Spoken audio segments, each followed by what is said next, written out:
And so this is the world that you're in. You're somewhere, because you have to be somewhere. Now, you might not know where that is, which means that the somewhere that you are is chaotic, in which case you need to go over your past in great detail and figure out where you are. It's like you're lost, right? You're lost, and the problem with being lost is when you're lost, you don't know where to go, and the problem with not knowing where to go is there's a million places that you could go, and a million places is too many places for you to go without dying. So being lost is not good. So you need to know where you are. One of the things that we built online, my partners and I, is this program called Past Authoring that helps people lay out the narrative of their past, to identify, to break their life down into 6 stages, epochs we call them, and then to identify the emotionally significant moments in each epoch and to write them out. What happened negatively, what happened positively, what the consequences were, what you derived from it, perhaps what you could have done differently, perhaps what you learned from it, all of that, so that you can narrow in, zero in on determining precisely where it is that you are right now. And people are often loath to do that because they actually don't want to know, because they'd rather be spread out in a sort of half-blind manner in the fog, hoping that the place that they're at is better than it really is, and deluding themselves by remaining vague, than to figure out, I'm right here, right now, with these specific problems. But it's actually better to do that, because if you have a set of specific problems, and you've really narrowed them down, and really specified them, then you can probably start fixing them, and you can start fixing them in micro ways, bit by bit. But there's no way you can do that without knowing where you are. It's impossible. And you can kind of tell if you don't know where you are. It's quite straightforward. If you are haunted by reveries of the past, for events that are older than approximately 18 months, if they continue to come up in your mind over and over, in your dreams over and over, you haven't extracted the world out from your past experiences. The potential is still trapped in the past. And to confront the potential means to confront the dragon of the past. And of course, that's terrifying, and it can seriously be terrifying. So for example, maybe you're vague and ill-formed and ill-defined because you were abused very badly when you were a child, 4 years old, something like that. And maybe you were abused by a family member, because that's generally who does the abusing. And so that just makes it worse. And then what that means is that you've got you've had an implicit encounter with malevolent evil. No, you've had a direct encounter with malevolent evil, but you have an implicit hypothesis of malevolent evil that's plaguing you. It's still there. It's trapped in the memories, right? It's trapped in the representational structure. And as an adult, you're now faced with the necessity of articulating that fully before you have any chance whatsoever of freeing yourself from it. And so that's no joke. Lots of times people have to go into the past. That's what the psychoanalysts do, and say, look, here, something came along and just bloody well knocked me over. And it isn't even that I repressed it, which I think was, well, we won't talk about Freud's errors, because Freud was a genius, so we'll just leave him alone. But sometimes it's not repression, it's just that terrible things happen to people at such a young age that there isn't a bloody chance in hell that they can figure out why they happened or what to do with them or what they mean. And then you can carry that with you, and you carry it with you. It's like your body encounters the world in stages, and it happens very rapidly. Well, it can extend over years, but the initial stages happen very rapidly. So for example, if you're walking down the road and you hear a loud noise behind you, you'll go like this. That's a predator defense response, by the way. You crouch down, and that's to stop something from jumping on your back and getting at your neck too easily. That's like a few hundred milliseconds. It's really fast, or even faster than that. And it better be, because something like a snake, we'll say, can nail you just right now, so you better be fast. But it's low resolution. It's like danger snake, something like that, or danger predatory cat. It's that fast. And then you can unravel that and categorize it, but that takes time. You do that with emotion, and then you do it with cognition, and you can do that with long-term thinking, because maybe you've encountered someone specifically malevolent and predatory at work. That happens to people a lot, who's operating as a destructive bully, and who seems to have no positive function whatsoever, and is only living that out. And then you don't know what to do about it. So you're in prey mode, I don't mean this kind of mode, although that would help too. But I mean, you're acting like a prey animal, and then you have this terribly complex thing to decompose, which is, what the hell's up with this person? Why are they making my life miserable? What is it about me that allows them to make my life miserable? That's a nasty little road to walk down. And you're stuck with having to decompose it. Maybe you can't. Maybe formulating an explicit philosophy of good and evil to deal with something malevolent in your environment actually just happens to be beyond you. And that could easily be. It's certainly the case for people who are young. And it's the case for plenty of adults as well. It's no simple thing to manage. It's something, too, that often soldiers who have post-traumatic stress disorder have to do because they've encountered terrible things. They've either done them or ran into them, and they need to update their moral model of the world, or they end up in something closely approximating hell. Anyway, so you need to know where you are. That's this, what is, where are you?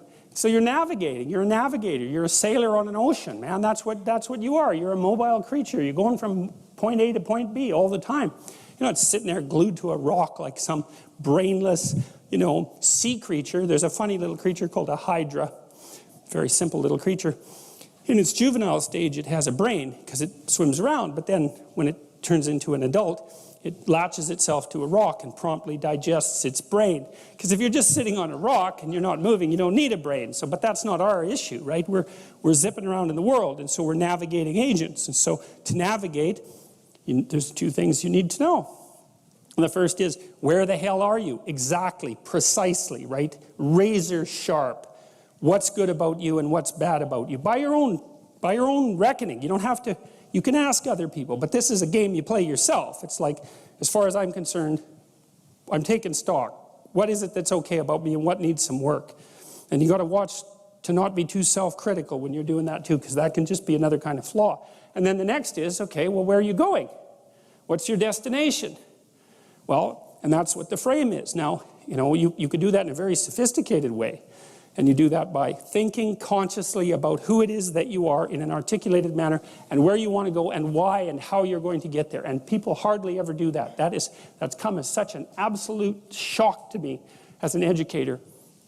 Because one of the other programs, I use this in my classes, one of the other programs in this suite of programs is called the Future Authoring Program. And I started developing it in my Maps of Meaning class, which is where some of this material is from.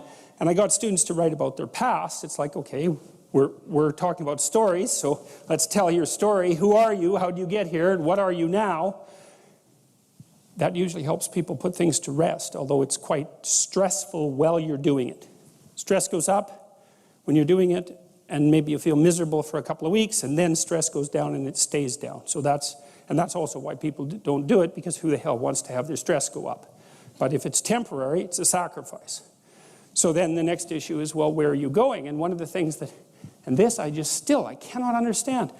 These students that had been in education system for 15 years, 14 years, high-end students, most of them, not once in their whole bloody life did anyone ever get them to sit down for like a day and say, all right, justify your existence.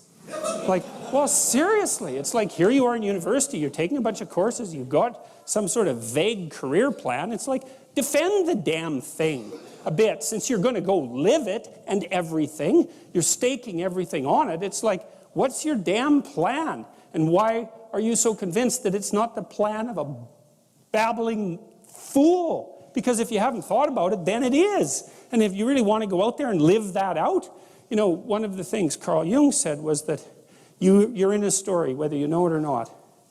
And then he made two nice comments about that. If it's someone else's story, you're probably going to get a bit part.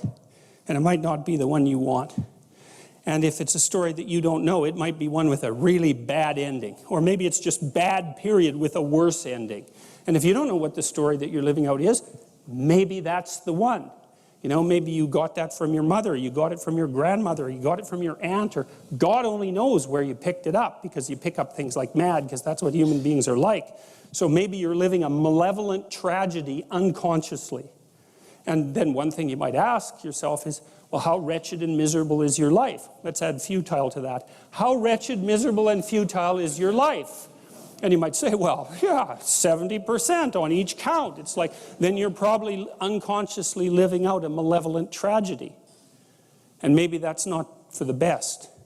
Oh, it's either that or the whole universe hates you, right? Or 70% hates you, you know. So anyways, you know, we got students to start writing in detail about not what they wanted. It's not a career thing. Because that's the closest people usually get, is they have a career plan. It's like, no, it's not a career plan. That's peripheral. Important, but peripheral. It's like, all right, you got 3 years, man. You're going to live them anyways. Devote those 3 years to setting the world up around you so that it's the best it could possibly be for you. As if you were taking care of yourself, as if you cared for yourself.